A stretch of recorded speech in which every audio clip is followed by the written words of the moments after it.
Okay, तो कल जो टॉपिक ऑलमोस्ट 60% हो गया था उसको आगे बढ़ाते हैं। कर ले स्टार्ट। कौन सा टॉपिक चल रहा था बताइए? इंटरफेरेंस, है ना, पढ़कर आना बहुत जरूरी है। इंटरफेरेंस, आपको याद होगा हमने इंटरफेरेंस के लिए दो वेव सेलेक्ट की थी। First wave A1 sign omega t minus k x. तो किसी भी वेव के लिए एक स्टैंडर्ड इक्वेशन है, लर्न करना पड़ेगा, इक्वेशन ऑफ वेव। चलिए बताइए कौन क्या है? एक्स क्या है? Some distance, k wave propagation constant, t time, omega angular velocity, a amplitude, ये पता होना चाहिए। और y1 क्या है? डिस्प्लेसमेंट एट टाइम t1, किसी मोमेंट पर डिस्प्लेसमेंट। ओके, सेकेंड वेव के लिए हमने कहा था A2 sign omega t minus k x plus सम फेज डिफरेंस। ये फेज डिफरेंस जीरो भी हो सकता है, नॉन जीरो भी हो सकता है। तो जनरल डेरिवेशन जो चल रहा है उसमें फेज डिफरेंस कुछ ना कुछ कह दिया जाता है कि फर्स्ट और सेकंड वेव में कुछ फेज डिफरेंस है, पहली बात। ओके, फिर हमने y equal to y1 plus y2 से कहानी स्टार्ट की थी। फर्स्ट रिजल्ट क्या आया था? y equal to a sine omega t minus k x plus theta आया था। उसमें a क्या है? Amplitude of the resultant wave, और थीटा क्या है? Phase difference of the resultant wave. हमें कुछ लेट करना पड़ा था, वो लेट क्या था? a1 plus a2 cos phi equal to a cos theta. एक बात, रिकॉर्डिंग आपकी ऑन है ना? a1 plus a2 cos theta equal to a cos theta, a cos theta capital A। इसको मैंने कहा था इक्वेशन हो सकता है 4 देनी पड़ सकती है, जो भी है। सेकंड एक और लेट किया था a2 sin phi equal to a sin थीटा। जब हम इन टर्म्स को विदाउट t वाली टर्म को ऐसा कुछ लेट कर लेते हैं तो एक्सप्रेशन सिंपलीफाई होता है, और एक रिवर्स फॉर्मूला यूज लेकर आप यहां तक पहुंच गए थे। फिर मैंने आपको लास्ट में कहा था इक्वेशंस को, इन दोनों को स्क्वायर करके आप ऐड करते हैं तो आपको क्या पता लग जाता है? Result of a। और वो क्या आया था? a1 square plus a2 square plus 2a1 a2 cos phi, ये आया था। बिल्कुल ठीक है, cos phi था ना, तो ये रिजल्ट कुछ आ गया था। ओके, अब ये जो थीटा है ना, ये हमने बिकॉज एज्यूम किया है कि थीटा क्या है? रिजल्टेंट वेव के लिए फेज। इस थीटा का पता लगाने के लिए इक्वेशन 4 5 को यूज लेते हैं, और हम इक्वेशन 5 में इक्वेशन 4 से अगर डिवाइड कर देते हैं तो क्या होता है देखिए, a2 sin phi। अब आगे का काम शुरू कर दिया है ना, कल हमने यहाँ तक बात को समझा था। Okay, a2 sin phi upon a1 plus a2 cos phi, equation 5 को इक्वेशन 4 से डिवाइड कर रहे हैं, तो ठीक है। और इस साइड में a sin theta upon a cos theta, true. a से a cancel, sin upon cos tan और tan, और इधर सब कुछ ऐसा का ऐसा a2 sin phi upon a1 plus a2 cos phi।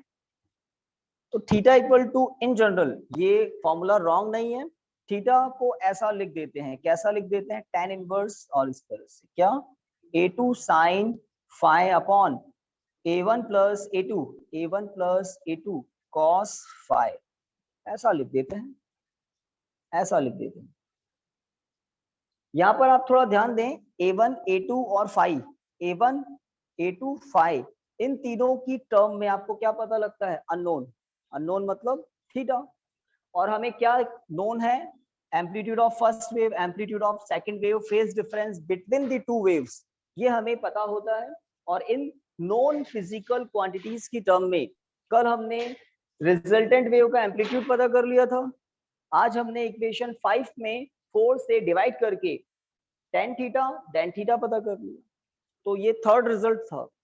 First result equation of the resultant wave, second amplitude of the resultant wave, third phase difference of the resultant wave in terms of a1 a2 and phi। Okay, एक और important बात होती है किसी भी wave की intensity के बारे में एक इंफॉर्मेशन आपको अब दी जा रही है। इंटेंसिटी क्या होती है? तो किसी भी वेव की जो इंटेंसिटी होती है वो उसके एम्पलीट्यूड के स्क्वायर के प्रोपोर्शनल होती है ना। Experiment tells us about intensity that the intensity of any wave either mechanical और इलेक्ट्रोमैग्नेटिक, किसी भी वेव की इंटेंसिटी उसके एम्पलीट्यूड के स्क्वायर के प्रोपोर्शनल होती है। अगर वेव का एम्पलीट्यूड ज्यादा है, थोड़ा देखें किस तरह से एम्पलीट्यूड होते हैं, ये होते हैं एम्पलीट्यूड, दिख रहा है, ये ज्यादा एम्पलीट्यूड है। और एक वेव कुछ इस तरह से जिसका एम्पलीट्यूड कुछ कम है। तो अगर वेव का एम्पलीट्यूड ज्यादा है तो उसकी इंटेंसिटी भी ज्यादा होगी। इंटेंसिटी मतलब एक और बात होती है नंबर ऑफ पल्स पर सेकेंड। पल्स मतलब यहां से लेकर यहां तक, ये एक पल्स हो गई, एक यूनिट। और अगर एम्पलीट्यूड ज्यादा है तो पर सेकेंड ज्यादा पल्स क्रॉस कर जाती है किसी प्लेस से, लाइट वेव हो, इलेक्ट्रोमैग्नेटिक वेव हो, वाटर वेव हो, रॉक वेव्स हो।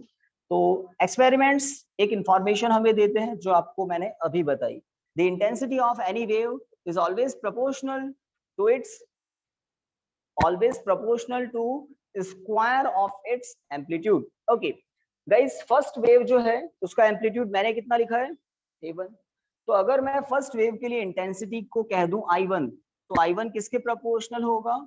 Square of a1.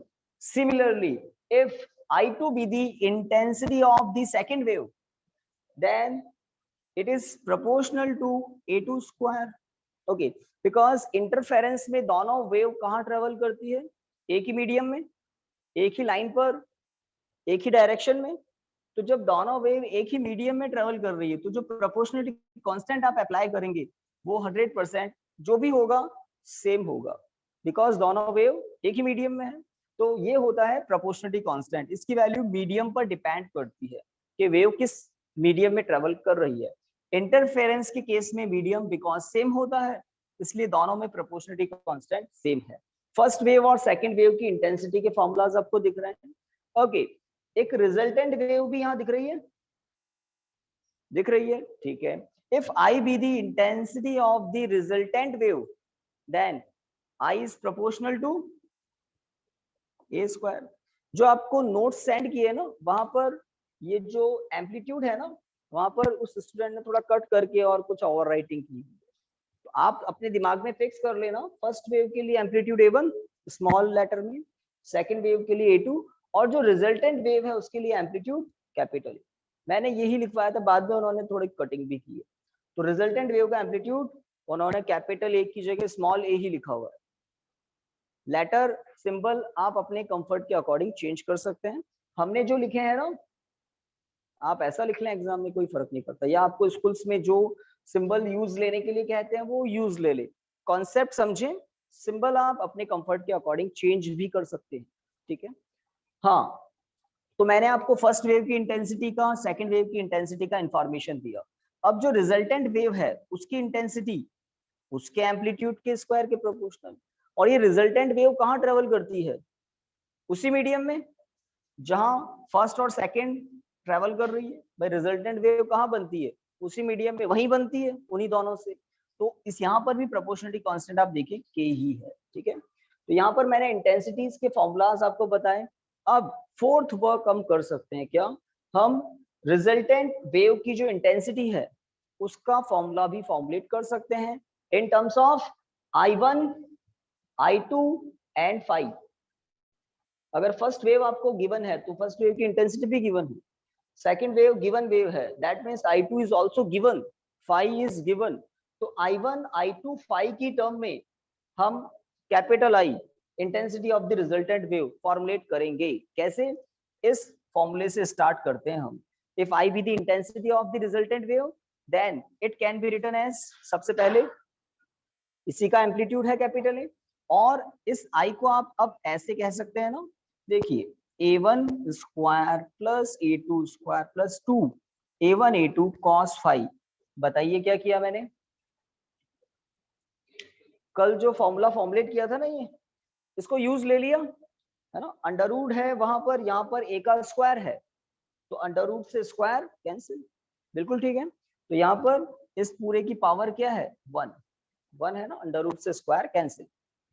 ठीक है, इस के को अंदर प्रोडक्ट करते हैं, कुछ स्टैंडर्ड रिजल्ट बनाते हैं, है ना। तो यहाँ पर के a1 स्क्वायर, ठीक है, प्लस के a2 स्क्वायर, ठीक है, प्लस 2 के a1 a2 cos 5 कर दिया के से अंदर product.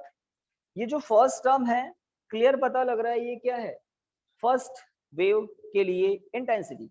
Similarly this term is what, intensity of the second wave.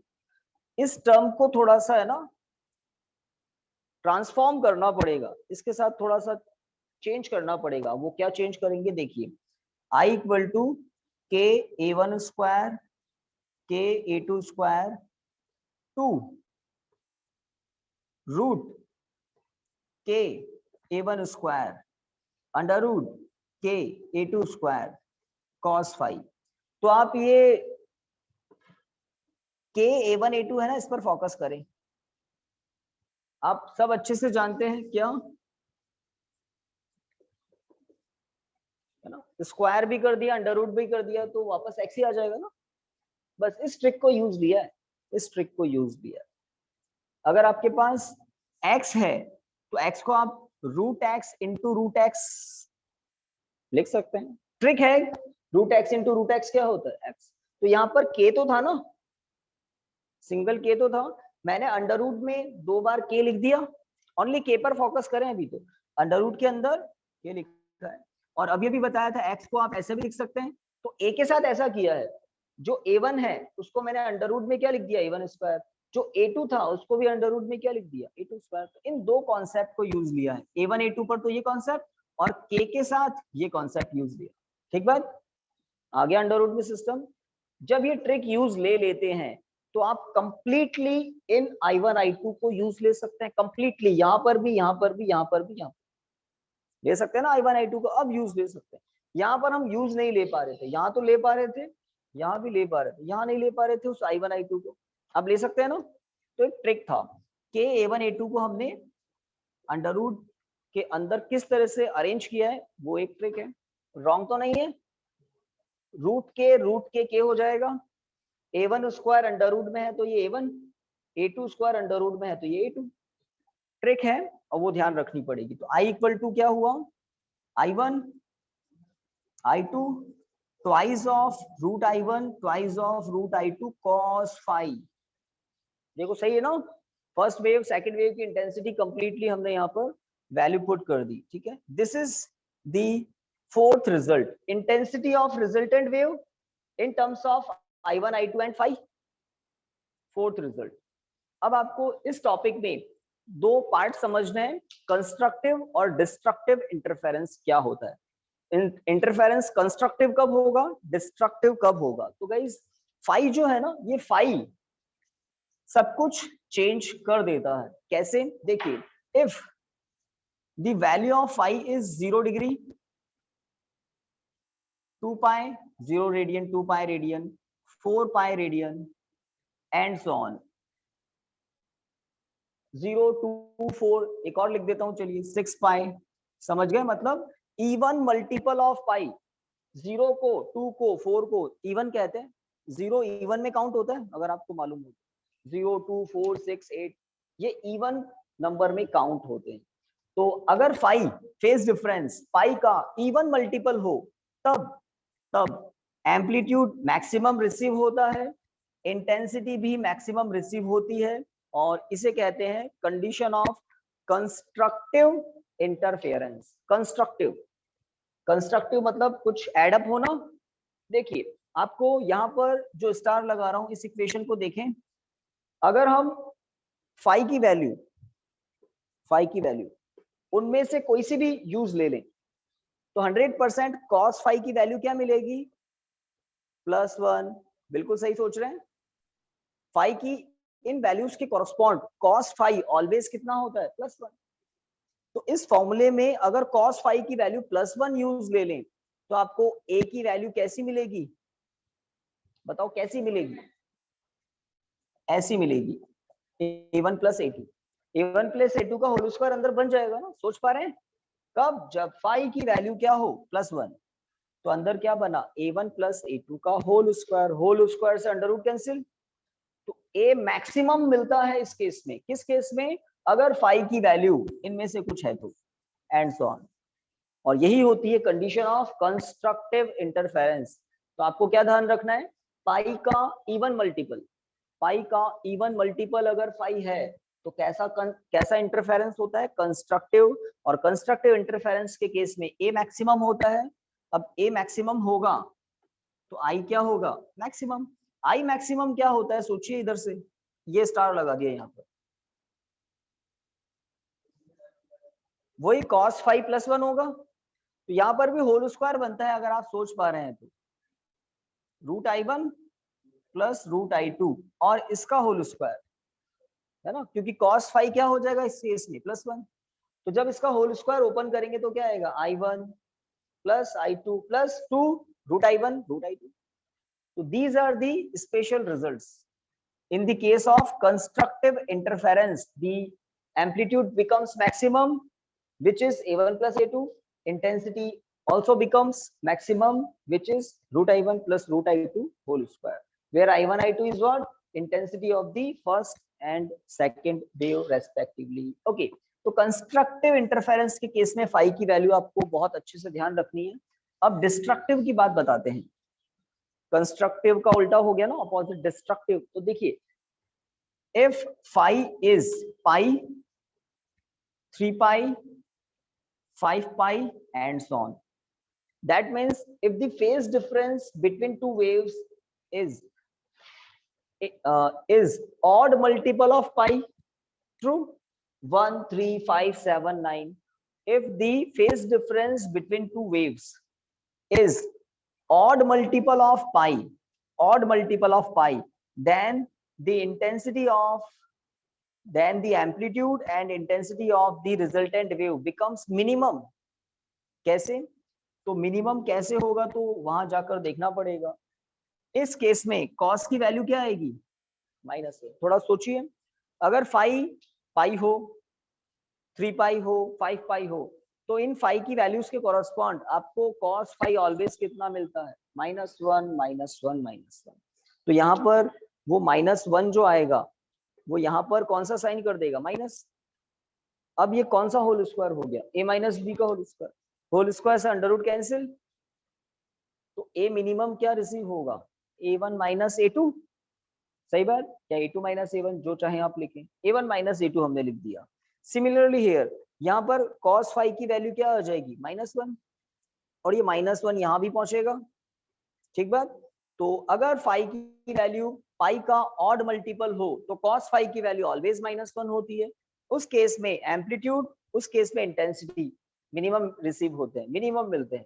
और ए मिनिमम तो मैंने लिख भी दिया है। आई मिनिमम आप बता दो, √i1 - √i2 होल स्क्वायर। बिल्कुल सही। बस प्लस के प्लेस पर क्या आ गया? माइनस। प्लस के प्लेस पर क्या आ गया? माइनस। मिनिमम। तो ये दो पार्ट हैं इंटरफेरेंस के, कंस्ट्रक्टिव देन डिस्ट्रक्टिव। कंस्ट्रक्टिव के केस में ए मैक्स आई मैक्स के रिजल्ट स्पेशल रिजल्ट है, ध्यान रखें। और ए मिनिमम आई मिनिमम के भी स्पेशल रिजल्ट्स हैं, ये भी आपको ध्यान रखना है। तो क्या क्या किया इस टॉपिक में?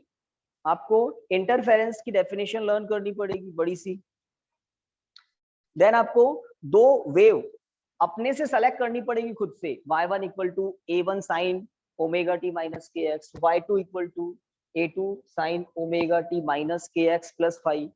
फिर उनको सुपरपोजिशन प्रिंसिपल के अकॉर्डिंग सुपरपोज कराना होगा, y = y1 + y2। और फिर जो मैथमेटिकल प्रोग्राम आपको बताया था, ट्रिग्नोमेट्री भी काम आई थी, वहां से हम रिजल्टेंट वेव तक पहुंचे थे। उसके बाद थर्ड फोर्थ को यूज लेकर कैपिटल ए पता किया, देन थीटा पता किया था, देन आई पता किया, और अब उसके बाद हमने बात की कंस्ट्रक्टिव इंटरफेरेंस और डिस्ट्रक्टिव इंटरफेरेंस। That's it. ठीक है, तो इसके साथ इंटरफेरेंस एंड होता है। अब एक नया टॉपिक आपको बता देता हूं, स्टैंडिंग वेव्स क्या होती है, स्टेशनरी वेव्स भी जिनको कह सकते हैं, स्टैंडिंग वेव्स क्या होती है। कर लें start. Standing waves, stationery waves भी जिनको कहते हैं।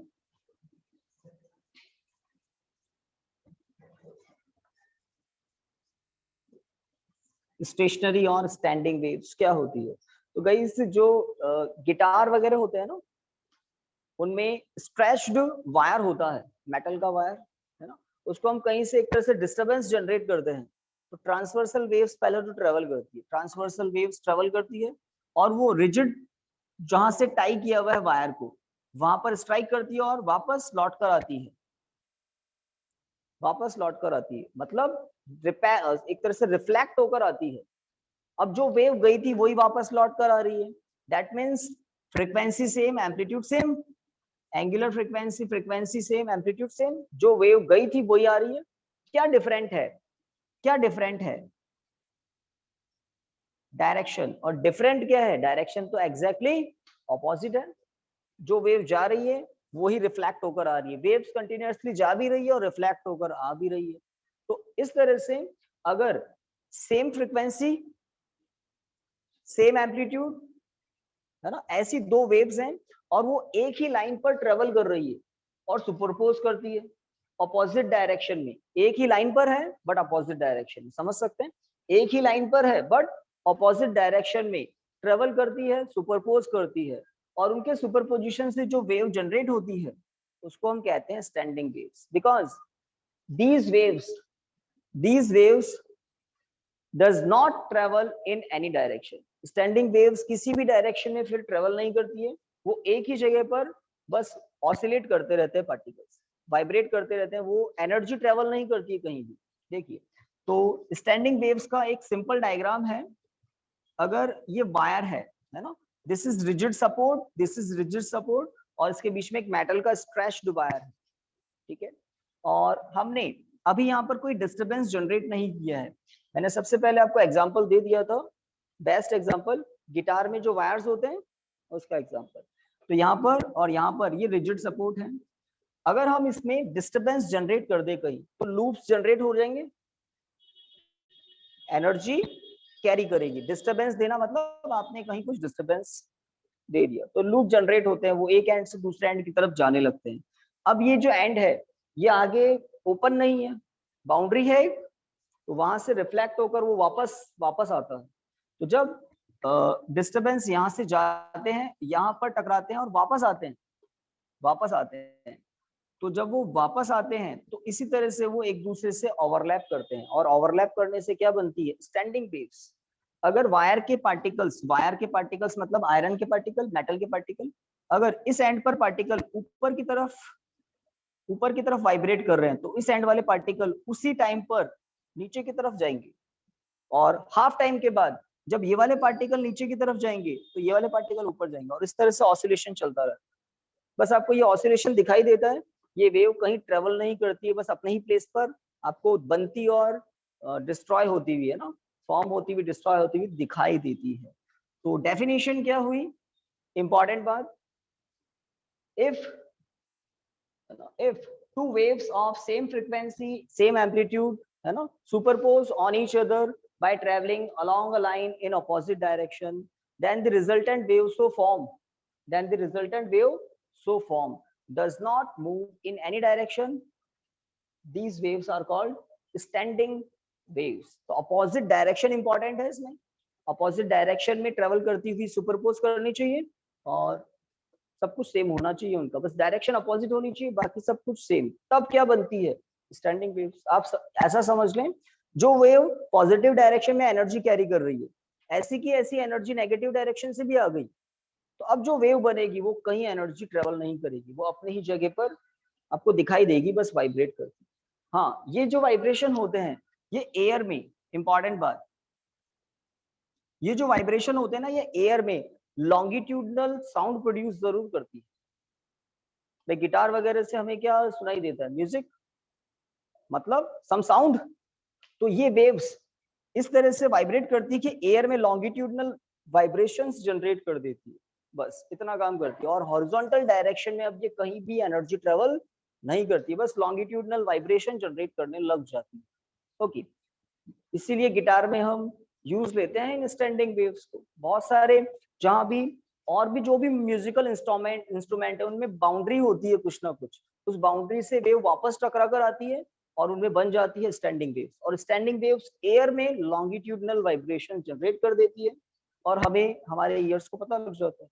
ओके, तो एक डेफिनेशन आपको लर्न करनी है स्टैंडिंग वेव्स की, एक डायग्राम भी है यहाँ पर, आपके नोट्स में भी जरूर होगा। तो क्या ध्यान रखना है, ऑपोजिट डायरेक्शन, बाकी सब कुछ सेम, तब बनती है स्टैंडिंग वेव, और किसी स्ट्रेच्ड वायर में ऐसा होता है। अब एक टॉपिक है, छोटा टॉपिक ही है, सेकंड चैप्टर में आपने डायमेंशनल मेथड कुछ सीखा है ना, फॉर्मूला फॉर्मुलेट करने का।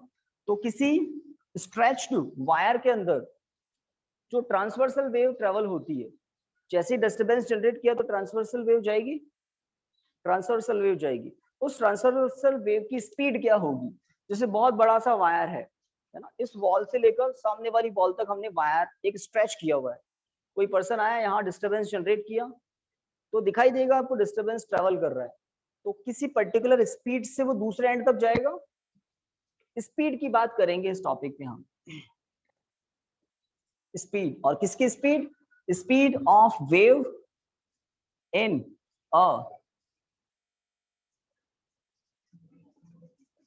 अ stretched wire, in a stretched wire, stretched मतलब खिंचा हुआ है ना।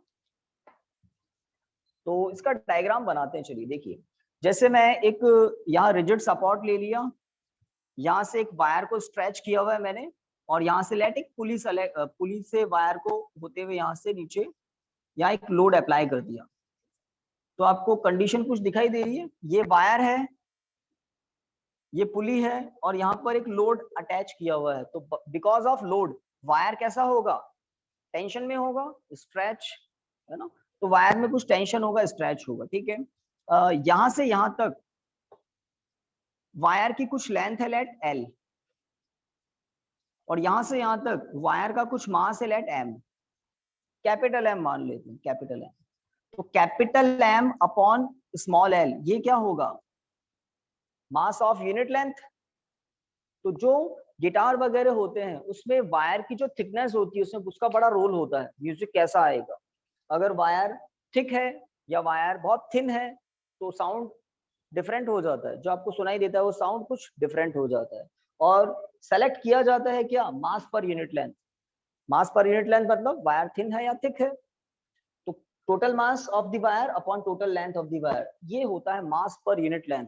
बताइए इस स्मॉल एम की यूनिट क्या है, छोटी छोटी बातें पहले बता रहा हूँ, जब डेरिवेशन अभी हम करेंगे तो आपको प्रॉब्लम नहीं आएगी। स्मॉल एम की यूनिट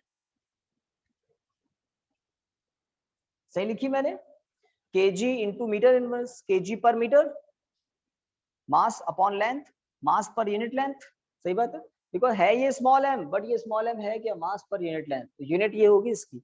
एक बात ठीक है, वायर में कुछ टेंशन जनरेट होगा कि नहीं होगा, भाई लोड अप्लाई कर दिया तो यहाँ टेंशन होता है, टेंशन, टेंशन की यूनिट क्या होती है, टेंशन की यूनिट क्या होती है, बिल्कुल सही, न्यूटन।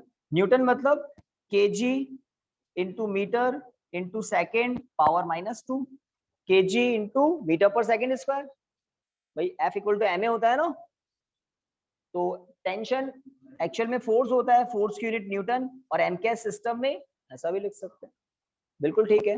अब स्पीड की बात करें, यहां पर अगर कोई ट्रांसवर्सल वेव आपने कहीं भी डिस्टरबेंस जनरेट किया तो वो वेव ट्रेवल करेगी, किस स्पीड से ट्रेवल करेगी, तो किसी स्ट्रेच्ड वायर में स्पीड जो होती है ट्रांसवर्सल वेव की, ट्रांसवर्सल वेव मतलब जो एक प्लेस से दूसरे प्लेस तक जाती है, और स्टैंडिंग वेव्स बस अपनी ही जगह पर बनती और बिगड़ती रहती है। तो पहले तो ट्रांसवर्सल वेव्स ही बनेगी, उसके बाद अपोजिट डायरेक्शन से रिफ्लेक्ट होकर आएगी, और फिर बनेगी स्टैंडिंग वेव्स। तो सबसे पहले जो ट्रांसवर्सल वेव्स बनती है जो एक प्लेस से दूसरे प्लेस पर ट्रांसफर होती है, उनकी स्पीड क्या होती है, तो स्पीड किस पर डिपेंड कर सकती है ये पता होना चाहिए। तो आपने ये सेटअप पूरा बना दिया, ये स्ट्रेच्ड वायर है, इसमें ट्रांसवर्सल वेव की स्पीड किस किस पर डिपेंड कर सकती है, तो एक्सपेरिमेंट बताते हैं, मास पर यूनिट लेंथ पर, और स्ट्रेच्ड वायर को कितना स्ट्रेच किया आपने टेंशन पर, इन दोनों पर डिपेंड कर सकती है, ठीक है। तो डायमेंशन फॉर्मूला से, डायमेंशन मेथड से फॉर्मूला फॉर्मुलेट करने का एक मेथड है, और उस मेथड में आपको क्या पता होना चाहिए कि कोई एक physical quantity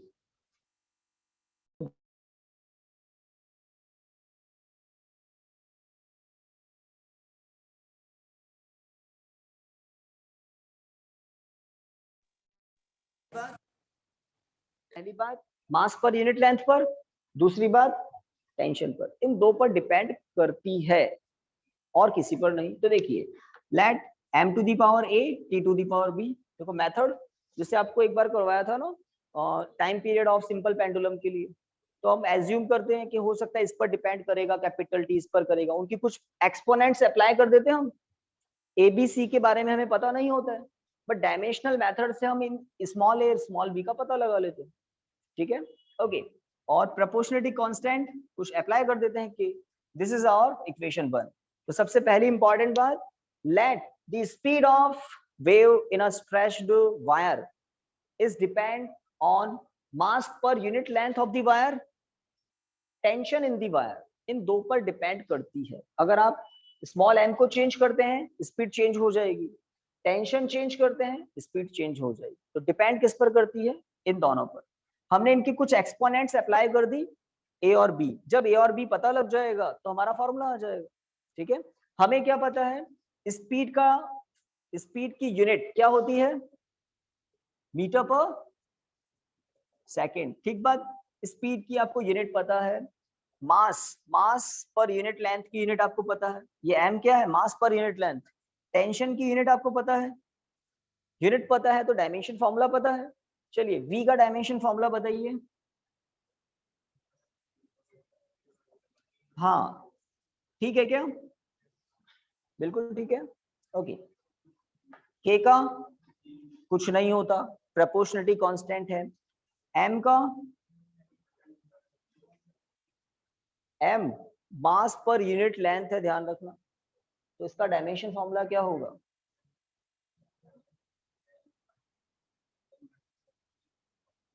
m1 l-1 mass पर unit length whole power a। Okay, capital T tension force है, तो m1 l1 t-2 whole power b, ठीक है। तो डायमेंशनल मेथड से अब हम आगे बढ़ रहे हैं और a स्मॉल b का पता लगाना है। देखिए क्या कर सकते हैं, m1 या इसको ma कर दें और l-a, देखो ठीक है ना। जीरो को जीरो से मतलब 0 इंटू ए जीरो ही होगा, लिखते नहीं है इसको, आप लिखना चाहें तो लिखें, अदरवाइज इसको इरेज भी कर सकते हैं। Okay, m to the power a l to the power minus a को प्रोडक्ट कर दिया अंदर। यहाँ पर देखें m to the power b l to the power b t to the power -2b, और यहाँ पर एज इट इज। अब इन दोनों ब्रैकेट्स को, कुछ गड़बड़ हो गया क्या? -1 है ना, इन दोनों ब्रैकेट्स को प्रोडक्ट करते हैं, करें तो क्या होगा, m to the power a plus b, product में पावर्स ऐड होती है, l to the power -a plus b t to the power -2b, अकेला ही है t टू दी पावर, यहाँ तो 0 थी, प्रोडक्ट ठीक कर दिया। अब LHS RHS में MLT के जो एक्सपोनेंट्स हैं उनको कंपेयर करें, तो कंपेयर करें तो हमें क्या मिलता है, on comparing exponents, on comparing exponents a plus b equal to 0। एक बात, -a plus b equal to 1, सही क्या? देख लो 1 आ रहा है, और -2b इक्वल टू -1, ये भी सही है। ओके, तो इससे तो आपको b का रिजल्ट मिलेगा, देखो b equal to 1/2, b equal to 1/2, so a equal to -1/2, बिल्कुल ठीक है ना। तो अगर, बट यहाँ पर ये गड़बड़ कर रहा है, ये तो सेकंड इक्वेशन।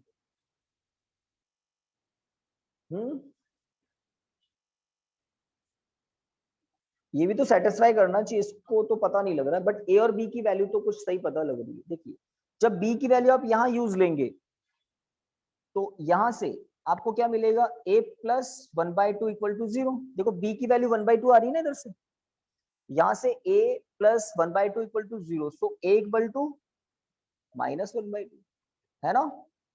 तो a की वैल्यू -1/2 और b की वैल्यू 1/2 ये आ रही है। तो जब हम फर्स्ट इक्वेशन में a और b की ये वैल्यूज पुट करते हैं तो हमें रिजल्ट मिलता है।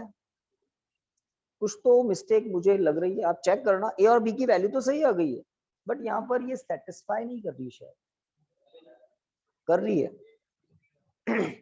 मुझे फर्स्ट लुक में ऐसा लग रहा था नहीं कर रही है, बट एक खुद नेगेटिव है ना, नेगेटिव नेगेटिव पॉजिटिव, तो इधर भी 1 आ जाएगा, उधर भी 1 कर रही है। ठीक है, कुल मिलाकर इन दोनों से हमें a और b की वैल्यूज मिल गई। इक्वेशन 1 में एक्सपोनेंट्स a एक्सपोनेंट b, इन दोनों एक्सपोनेंट्स की वैल्यू पुट करें तो स्पीड इक्वल टू क्या आता है, k small m to the power half capital t to the power plus half. अब पावर हाफ मतलब अंडर रूट ही होता है, तो इसको तो ऊपर का ऊपर आप अंडर रूट में लिख सकते हैं, capital T in under root, और इस माइनस को क्या करें 1/√m। सही है, एक्सपोनेंट्स हाफ थी इसलिए अंडर रूट तो आना ही था। तो स्पीड का एक अच्छा सा रिजल्ट आ गया, के कांस्टेंट √t/m।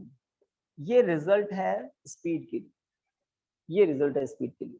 तो टेंशन के अंडर रूट के प्रोपोर्शनल है, टेंशन बढ़ाओगे स्पीड बढ़ेगी, टेंशन कम करोगे स्पीड कम होगी। मास पर यूनिट लेंथ, अगर वायर थिक है पतला है स्पीड ज्यादा होगी, वायर थिक है मास पर यूनिट लेंथ ज्यादा है तो स्पीड कम हो जाएगी। तो दिस इज द रिजल्ट। थोड़ा सा है नोट्स तो आप देख लो, ये टॉपिक है सिलेबस में है ना, speed of transverse wave in a stretched wire. तो स्टार्ट कहां से करते हैं, डिपेंडेंसी बताते हैं पहले तो आप।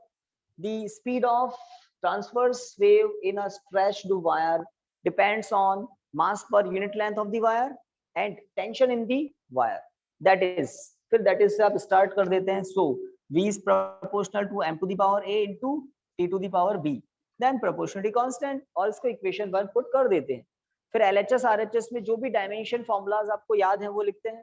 यहाँ स्पीड का, मास पर यूनिट लेंथ का और ये टेंशन फोर्स का मर्ज करते हैं RHS में, एक ब्रैकेट में मर्ज कर देते हैं सब कुछ। देन जब दोनों तरफ सिंगल ब्रैकेट हो गए, अब आप कंपेयर करते हैं एक्सपोनेंट्स को। तो m की पावर को कंपेयर किया, l की पावर को कंपेयर किया, देन t की पावर को कंपेयर किया। तो t की पावर से तो b का रिजल्ट आ गया एक, इस b की वैल्यू को मैंने यहाँ पुट कर दिया तो a का रिजल्ट आ गया, और रिजल्ट्स को हमने यहाँ पुट कर दिया इक्वेशन 1 में, तो हमें फॉर्मूला मिल गया। ये मेथड होता है डायमेंशन मेथड। ठीक है, और टाइम 10 मिनट्स है ना। तो इसमें नेक्स्ट टॉपिक क्या है, कोई बता सकता है?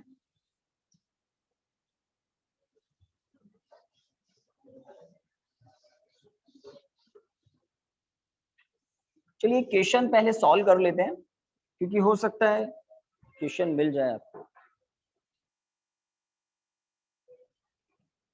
जो हमने फॉर्मूला सीखा था ना आज, क्या आई मैक्स, क्या था I max, √I1 √I2 whole square, यही था ना। आई मिनिमम, तो आई मिनिमम क्या था, ये था √I1 minus √I2 whole square. दो रिजल्ट तो ये थे। एम्पलीट्यूड के लिए भी थे। ए मैक्स क्या होता है, तो ए मैक्स होता है A1 प्लस A2, और लास्ट एक और ए मिनिमम, डिस्ट्रक्टिव इंटरफेरेंस के केस में ये हो जाता है A1 माइनस A2। ठीक है, एक क्वेश्चन लिखिए, सॉल्व करना है अभी ना ओरिजिनली। पेन उठाओ, एक question.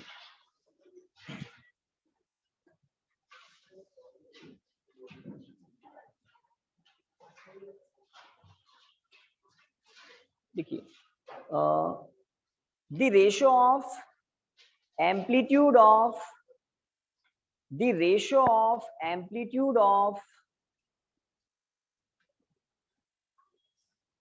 two waves, the ratio of amplitudes of two waves which undergo interference, which undergo interference is 1:2, 1:2 is 1:2। किसका किसका रेशो है ये? एम्पलीट्यूड्स का, है ना। The ratio of amplitude of two waves which undergo interference is 1:2. Find ratio of maximum and minimum intensities. Find ratio of maximum and minimum intensities of the resultant wave,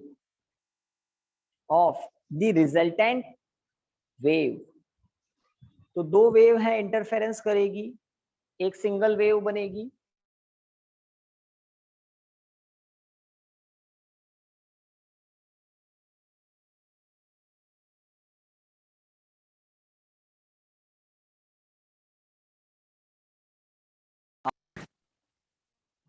mobile है क्या?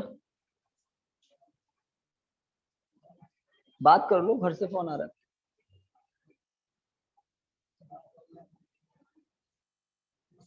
ठीक है, कर सकते हैं भाई। I max upon I minimum given क्या है? A1 upon A2 equal to 1:2 और फाइंड क्या करना है? I max upon I minimum. कीजिए पता। 1 मिनट देते हैं आपको, फिर मैं कुछ आइडिया दूंगा। हमने कुछ रिजल्ट्स डेराइव किए हैं, इनको आप अपने अकॉर्डिंग यूज ले सकते हैं। मेरे हिसाब से तो ये ज्यादा काम आएंगे, इससे करोगे तो थोड़ा जल्दी पहुंच जाओगे answer. I max I minimum का रेशो क्या होगा? A1 A2 आपके सामने है।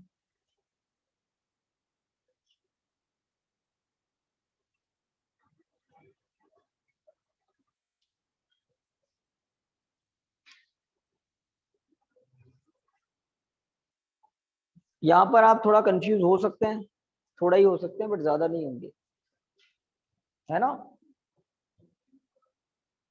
ऐसा मान लो यहाँ पर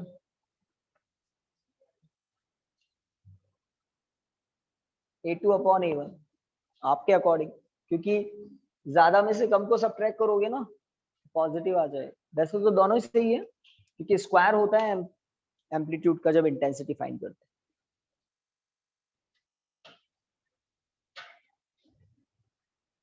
जाना है? ठीक है।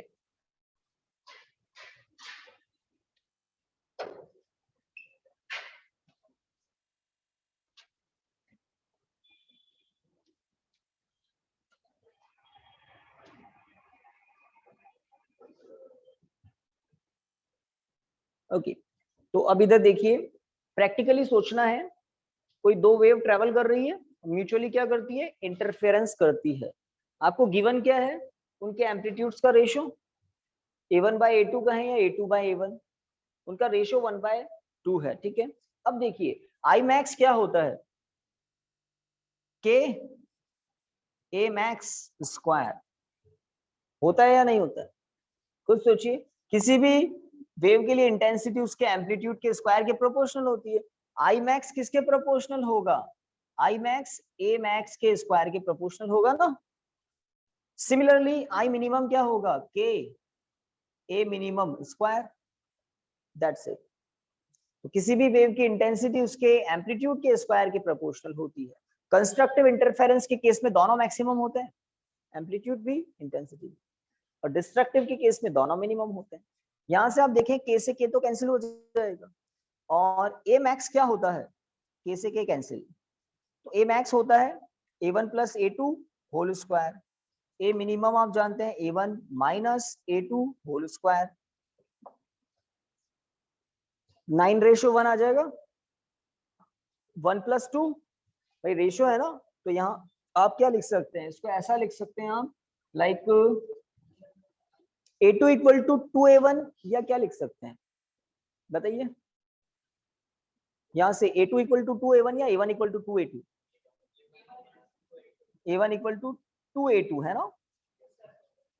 तो यहां पर A1 के प्लेस पर 2A2 लिख दें, A1 के प्लेस पर 2A2 plus A2 whole square upon 2A2 minus A2 whole square. Because आपको रेशो गिवन है, आपको A1 A2 की वैल्यू थोड़ी बता दी कि A1 1 है A2 2 है ना, आपको A1 A2 का रेशो बताया, तो इस रेशो को क्रॉस मल्टीप्लाई करके आप ऐसा लिख सकते हैं। तो A1 के प्लेस पर 2A2, अब सब्ट्रैक्ट करें तो 3A2 whole square upon A2 whole square, तो क्या आएगा 9A2 whole square upon A2 whole square, तो क्या आ गया 9:1, 9:1। ऐसा इक्वेशन आपके नोट्स में भी होगा आई थिंक, है ना, कि आपको एम्पलीट्यूड्स का रेशियो अगर गिवन हो तो I max upon I minimum पूछ सकते हैं, उल्टा भी होता है। अगर आई मिनिमम आई मैक्सिमम है ना, आई मैक्सिमम आई मिनिमम का रेशियो गिवन हो तो आपसे A1/A2 का रेशियो पूछ सकते हैं। और इंपॉर्टेंट बात क्या है, आई मैक्सिमम का एक और फॉर्मूला देख लेना कि A मैक्स स्क्वायर, किसी भी वेव के लिए इंटेंसिटी एम्पलीट्यूड के स्क्वायर की प्रोपोर्शन। तो डिस्ट्रक्टिव कंस्ट्रक्टिव के केस में भी ये तो जनरल हो गई है बात, ये जनरल, ठीक है। तो 9:1 आ रहा है गाइस, ठीक बात, ठीक है। तो कल मिलते हैं, इसके आगे कुछ पढ़ेंगे। Thank you.